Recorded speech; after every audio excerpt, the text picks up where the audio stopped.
Good evening and welcome to Conservative Chat, a show brought to you by the Barkhamsted Republican Town Committee. My name is Juliana Simone, and my guest this evening is Peter Lumaj. Thank you. Who is running for the Secretary of the State's office here in Connecticut. And I know Peter because I supported Peter when he ran for the U.S. Senate in 2012. Some of you might remember him from that because he did a show here out of the studio at that time. I seconded you, right, on stage at the Republican State Convention. We're all big supporters of Peter. If you don't know his story yet, he's got a great story, and I'd like him to tell it to you now because this is why he's just perfect for the Secretary of the State's office. Well, thank you, Juliana. Thank you for having me. I appreciate it. Well, if I were to summarize the whole story, came to the United States as a refugee about 26 years ago. First, we settled in Michigan, then we came to New York. Started working McDonald's, flipped burgers for a while. I was able to go to college, attended the City University of New York. After graduating from college, I investigated white-collar crimes in New York City for a while. While attending law school, then I became an attorney. I have my own practice. Now I live in Fairfield. I'm married. My wife and 3 children. 3 children. So that's where I'm right now, and I'm running to be your next Secretary of the State, hopefully. So you have to love Peter because he worked his way through college, in other words, and worked to become an American citizen, which is such an important goal and something you don't really hear about anymore because now I guess you don't have to work that hard to become one.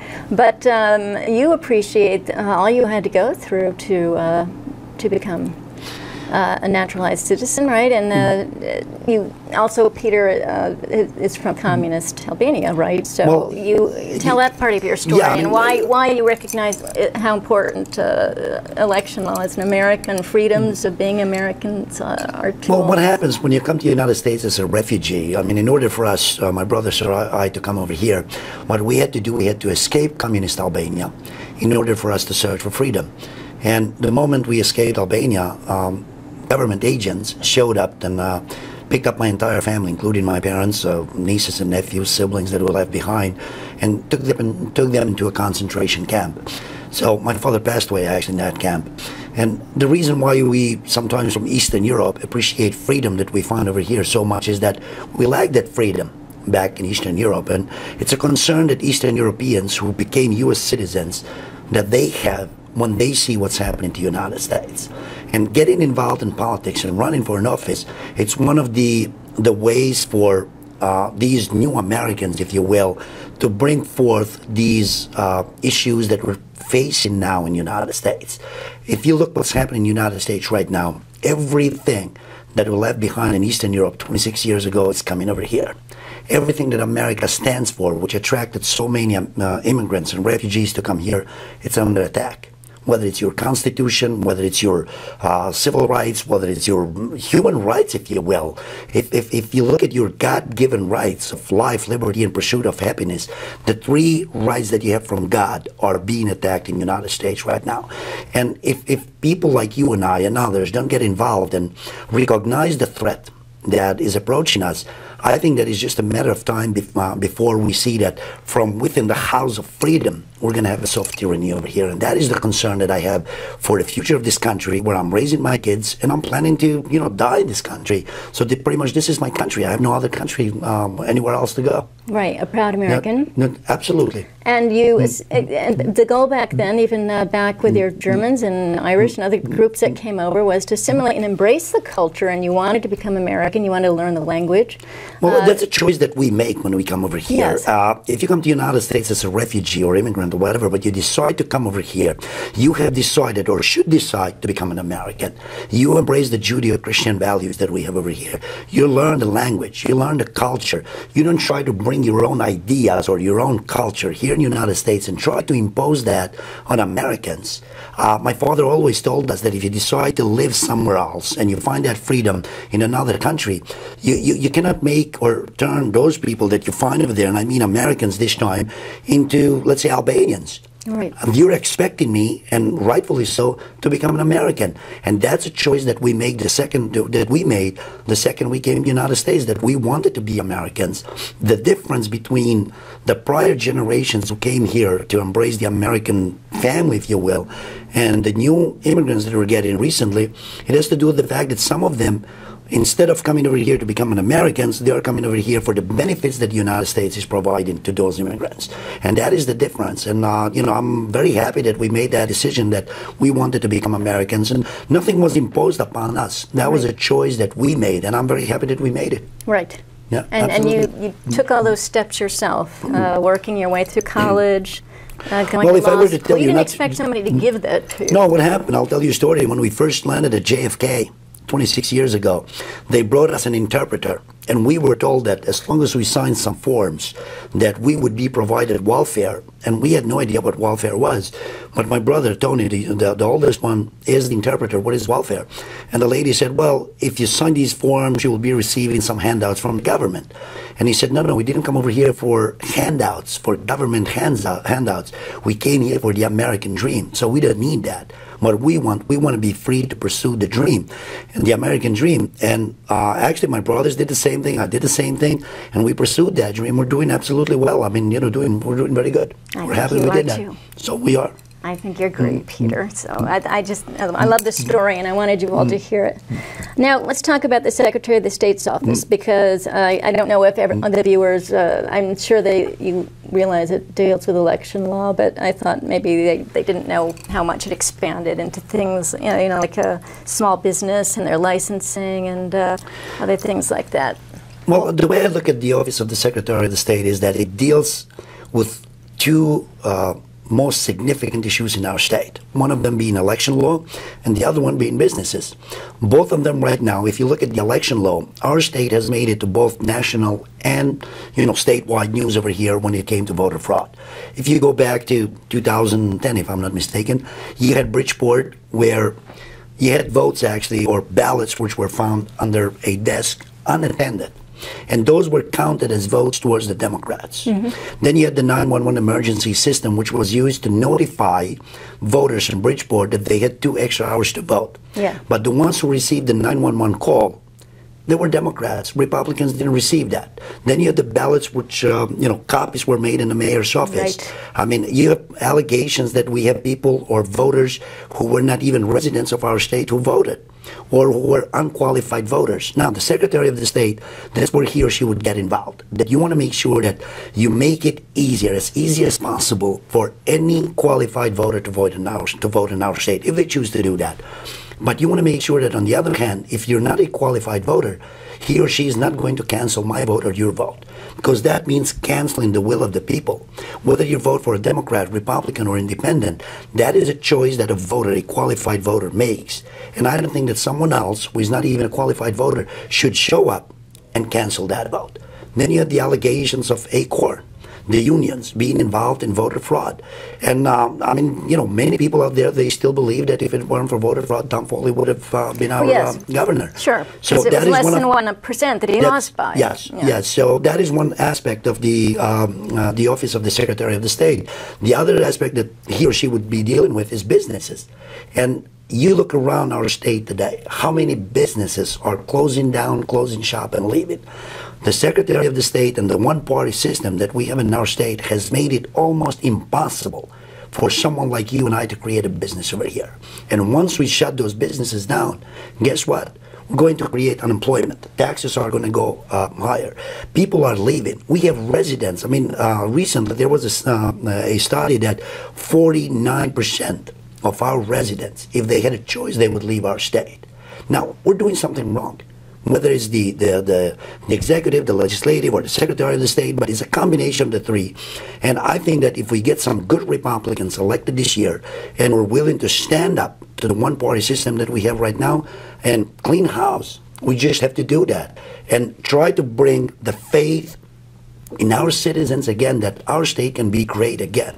But the one-party system is absolutely destroying us, and we have to get Republicans elected. No, I agree. And they've had it over 20 years or so down there at the General Assembly. So, and I think, too, getting back to 2010, one of the jobs of the Secretary of the State at that time, who was Susan Bicewicz, who held that title for quite some time, she somehow provided a real small amount of ballots to the Bridgeport polling places, which is unusual because it's such a large city. Well, the office has been known to be a corrupt office, very corrupt. And it shouldn't be. And it shouldn't be. This is Right. a constitutional office. You have a constitutional right to vote as long as you're a qualified voter. Now, the Secretary of the State should know, or should have known, how many registered voters we had in Bridgeport. Now, if you have, let's say, 2,000 registered voters in Bridgeport, you should have the 2,000 ballots ready. Why would you need on the election day, let's say 2,500 ballots? Why would you need that extra 500 ballots? Who are these people who are going to be voted? Did anybody look into those allegations that you had almost 300 voters, absentee ballots, that they used the same returning address, which turned out to be a vacant lot? No one investigated that. And from my point of view, that is a crime. That is fraud. And that should have been investigated by the proper authorities. And whoever committed that kind of fraud, which is a white-collar crime from my point of view, should have been referred to the proper authorities for prosecution. Yeah, I agree. And she didn't do that. No. Well, she didn't do that, so. She was on the other side. I mean, she wanted the job, too. Well, that's why constitutional officers should be completely independent from the other branches of the government. Yeah. That's why they call it a constitutional office. Yeah, that's a good point. You're not the executive, you're not the legislative. The individual who's going to be running the Secretary of the State's office should be completely independent from both I agree, the executive and the legislative. Right. And she was not. And nor is the current Secretary of the State, and we have Denise Merrill. She's been making news for a while now, abusing her office and the billboards, and the Republican Party wound up suing her because she wanted to change the place where they belong in the on the ballot, and the Republicans wound up actually winning that. So I think we have gone from bad to worse with the current Secretary of the State. Yeah, I agree. And, if we may call her very simply, I think she's Bysowitz 2.0, or even worse than Bysowitz 2.0. I like that. Yeah, I like that a lot. Well, I will tell you. I told you, before we started taping, that our own voter registrar said that because she has to go to groups, meetings and things, and with all of them, and she said that just in a bipartisan way, she's unpopular with the voter registrars. I mean, whether you're Democrat or Republican. Well, what we have done during the campaign so far is that we have met with a number of registrars, and Republicans and Democrats, and they have the same complaint, all of them, that the office, the Secretary of the State, is not communicating with them. It's very intrusive, if you will, sometimes imposing things upon them without explaining how to do things. There is almost no communication between these small offices, if you will, which is the registrars, and the central office, which is the Secretary of the State. And I've heard so far by a number of Democrats, who are the registrars who are Democrats, that they were better under Bysowitz than they are with Denise Merrill. Right. And, that's a concern that every voter should have, whether you're Democrat, Republican, or Independent. Right. So it's not moving forward, it's moving backwards. It's not moving forward. Yeah, it's tightening up, Yeah, really. it is. It's the door is closed.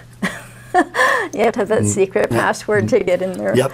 And it really is an office for the people, so that's just something that should always be available to the public. I think we have lost the sense that the Founding Fathers gave us the blueprint, if you will, that you are not loyal to the government, you're not loyal to the elected officials, you're loyal to the Constitution, you're loyal to the country, you're loyal to the flag. And if we have elected officials who are somehow going around the Constitution and violating certain principles that we stand for as Americans, I don't think that is our duty. I think it is our duty, actually, as citizens, to throw them out. Yeah. Because we elected them to represent those constitutional principles which we believe in. And with the one-party system in our state, I think we have gone way beyond what we should have gone by not electing Republicans, and make sure that we balance this in Harvard. I agree, Peter, because I was telling you I was doing some history, on this before I sat down with you. And of course, our last Republican Secretary of the State was Pauline Kaiser. From 91 to 95. Yes. And then I didn't know because I was in Los Angeles at the time, but the last male Secretary of the State, I was curious about that. I'm not usually interested in gender, but I was just curious, was Miles Rappaport from 91 to 95. And I was reading about him, and he's the president of Common Cause now, and he founded Democracy Works in Hartford that focused on campaign finance reform, voting rights, and access, and teaching the public how to vote, things like that. And so that was just an interesting background on him to me, because it seems like then with Bysowitz and Merrill that whole thing is kind of funneled into a much narrower controlling vision that office conducts now. Yeah. And so I'm curious too. I mean, of course, if you go way back in history, it was almost always a man that was the Secretary of the State. But that's how it was. Well, the way I look at it is that I'd kind of like to see a man in there now. I'd like to see what you do. Well, you just vote for me, and I'll. Well, of course I'm going to be voting for you, but I mean. No, what happened is this: since 1958, with the exception of 91 to 95, the office of the Secretary of the State has been held by Democrats. Now, on the one hand, without attacking the Republicans, because I'm a Republican myself, the Republican Party neglected this office for way too long. We wrote it off. Pretty much we wrote it off. And that is the reason that every time that there was a dispute regarding the outcome of the election, whether it was local or statewide, a Democrat decided that. And we didn't have our voice being heard in this office. Eventually this office, as I said, instead of remaining independent, it became very political. It became Democrat. Yeah. And when they decided the outcome of the election in 2010 with regard to Bridgeport, it was a Democrat who decided that. Right. Now, whether you're a man or a woman, male or female in that office, I couldn't care less as long as they get the job done. I agree. I would like for them, I happen to be a male, but I would love to be there, but not as a man, as a qualified candidate to get the job done. Yeah. And that's what we're lacking right now. Well, I think you're that person, though. I appreciate it. Yeah. Appreciate it. But what we're lacking right now is that we're lacking qualified candidates to get the job done. Once you get into this office, forget it with your affiliation to the Republican Party or the Democrat Party. Just get the job done. Look at the voter fraud. What Denise Merle has introduced right now is that election day registration. Do you know the potential of fraud with the election day registration? Yeah, no voter registrars liked that. No, anyone can hop in a bus from New York City and just cross the border and come over to Fairfield County. All you have to do is sign a piece of paper that you're telling the truth and you can vote on that day. I know it. As by law, we have to verify that, or you can verify it. But what if that person just disappears 2 or 3 days later? Nowhere to be found. You affected the outcome of the election by doing that. Definitely. So no, that was definitely more meddling to major, me. That was meddling for their benefit once again. Absolutely. And if you listen to talk radio, lots of people called and said that no license was required. They just let them come in. You're supposed to show your license. Yes. And, you have the 75% of Democrats nationwide, they agree, and that is from the Associated Press. They agree that 75% of Democrats that voters should be required to produce an ID to vote, a valid ID, state-issued or federal-issued ID. It's higher when it comes to the Republicans, the percentage, but even the independents, they are the 73 or 74% that they agree that we should be required to produce some sort of ID to verify who they are. The interesting thing is that this voter ID, when it comes to the Democrats or liberals, they will always accuse the Republicans asking for an ID or wanting an ID because they want certain groups not to be able to vote. But if you apply for Obamacare, which is a federal law, you and I have to prove that we are U.S. citizens before we get the benefits of Obamacare. Right. So pretty much that is their law that they passed, that they're asking you and I to prove that we're U.S. citizens in order for us to get the benefits of the Obamacare. But God forbid we ask anybody else to prove that they are U.S. citizens in order for them to vote. So it's a lot of hypocrisy going on. A lot of hypocrisy. And don't you think that's why they want to, that's a big push too with the other side, is to get illegals and people like that driving licenses? Because if they get their driver's license or some sort of, ID that they're getting in cities like New Haven, there's a great then they potential can just for use that to vote. Yes, there is a great potential for it. You have a mayor in New Haven, I think he was in New Haven actually, that he asked that illegals be allowed to vote in that local election because they live in the community. Now, one of the constitutional requirements is that you're a U.S. citizen. And it's state and federal constitution, yet they wanted to do away with that. So the Republicans, I don't think they should be afraid to really, stand up and, fight for these principles and make sure that qualified voters have no obstacles if they choose to vote. Right. But unqualified voters, I think we should pursue them and make sure that we root them out. And this is where I think it's important that you don't, if you're not a Republican and you're independent or a Democrat that's just unhappy with how things are going in Connecticut, whether it's business or elections, and this is why I think you should give Peter a look and vote for him, because he's reminding you that it's a constitutional office and he just wants to run it the way it's supposed to be run. He's not a partisan arm of the Republican Party. He just wants to make sure it's efficient and it's fair. And I think that's what's so refreshing about you. Thank you. So let's talk about cross-endorsed candidates, because something the incumbent Denise Merrill is also talking about is that she no longer isn't supporting the cross-endorsements of candidates. So how do you feel about that and the rights of minor parties being on the ballot? Well, what happened in 2010, if it weren't for the Working Families Party, who endorsed, by the way, the Democrats, and they have their name on that line, Malloy would not have been elected. He won because of the cross endorsements. Right. Now, that came up in the Supreme Court case too, right? Yes. Which is why we got to stay in the A row. Yes. And now what happened after that is that the Independent Party, if you will, became more powerful in our state than the Working Families Party. So Don Williams, I think that's his name, Don Williams, he introduced legislation to do away with cross endorsements, and Denise Merrill agreed with that. She said, I'm going to look into it, you know, cross endorsements shouldn't exist any longer. That means we're going to destroy the smaller parties. They're not going to have any power whatsoever. I disagree with them. I think that the smaller parties are not harming anybody. As a matter of fact, the smaller parties, the only way for them, let's say the Working Families Party, the only way for them to have their views heard is by having their own party. Because some of them may believe in, I mean, most of them, they believe in, you know, certain values or principles that neither the Republicans nor the Democrats, you know, would talk about it. But when you have these smaller parties, smaller parties talk about these issues, you will force both the Democrats and the Republicans to take those views into account. So I wouldn't have any problems with cross endorsements. I think the smaller parties have done good things for our Republican form of government, and they should remain. And they are wrong. The Democrats are wrong. Because when they needed them, especially the Working Families Party, they kept them. They supported them. They asked for their endorsement.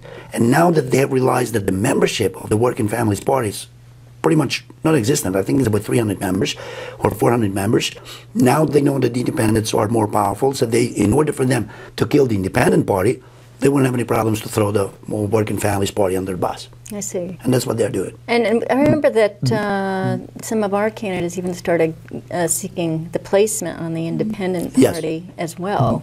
Yeah. Well, the Independent Party, generally speaking, they have endorsed the Republicans or supported Republicans. However, they have remained independent.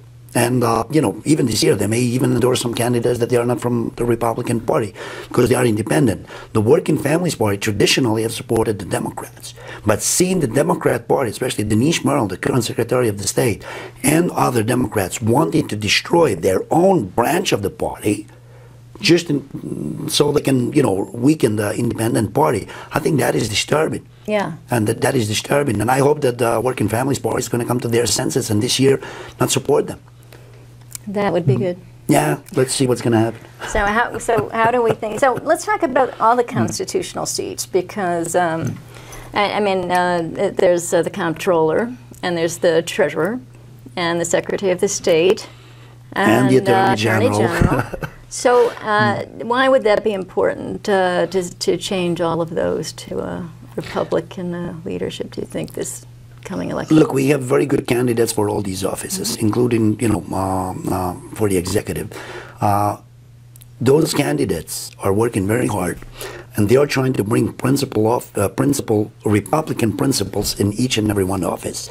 They got their endorsement at the convention. Now, by having these Republicans work together in various offices, whether you're in one of the constitutional offices or in the executive, you can have a team that they can give a direction, if you will, for the entire state, that we can bring back what we have been missing for the past 6 or 7 or 8 years. And that can be brought back. You have the Attorney General, who would be, you know, in addition to the Republican team, or you have the controller. If they work together, you're going to see job creation. You're going to see that we're going to lower the taxes. You're going to see that we're going to change the inner cities. So it's a combination or a teamwork that we're going to have as Republicans. That would be so refreshing, and if we got the state senate seat back, the circle back, that would be great too. It's a lot of work. And, I think it's a lot just to get. It would be great just to get the executive branch back. But I just saw when I worked down there with Governor Brill and all. I mean, she was kind of a firewall, but it wasn't. She needed more of a support system under her to not just be able to veto a bill, but get some productive legislation passed. And sure, definitely. Like I mean, you know. We have a lot going on. Sure, just by having the governor as a Republican, I don't think we're going to be able to change everything. But if he were to get the state senate and support him, that would be a great thing. But as I said, if you get all these Republicans or some of these Republicans elected to these constitutional offices, at least our governor, if we get a Republican elected, he will have someone on his side fighting on the same terms that he or she would be fighting as a Republican. And fighting for our voters. I think it's very important that Connecticut voters start to get this message. The more we talk to the voters, and especially the Democrats and independents, the more we are realizing that they are disappointed with what we have right now. And what we have right now in our state shouldn't be seen. Our failure, the failed policies that we have implemented in Hartford and Washington, but let's deal with Hartford. I think it's affecting each and every one of us, regardless of what party we belong to. Whether if you go to a gas station to get the gas, the prices are affecting you and I and Democrats and Republicans. Food prices, the currency depreciation, the taxation, whatever the issues that we're facing right now, they're affecting all of us, regardless of our party affiliations. So the Democrats are coming to their understanding that the one-party system that we have in Hartford is harming them too. There is no balance whatsoever. So by having more Republicans elected, we're going to balance the ticket. So we're going to have the checks and balances that the founding fathers wanted us to have. And I think that's absolutely important for the Democrats and independents to look into the options that they have to improve the kind of government that we need in our state. You're exactly right, Peter. If you want to learn more about Peter, how can they reach you if they want to volunteer for you, if they want to come hear you speak somewhere, or look at your events, your schedule list, where they can meet you and talk to you, ask you a question? How can they do that? Well, we have a website. It's peterlumaj.com, www.peterlumaj.com. And we have a number of smaller offices actually all over the state, but the website will have the telephone numbers, the campaign manager, the campaign staff, and you can contact them and get involved. And we would appreciate any help we can get. Okay, that's great, Peter. So don't forget to vote for Peter Lumaj on your ballot this November. Let's make a difference here in the state of Connecticut. Good night. Thank you. Appreciate it. Thank you.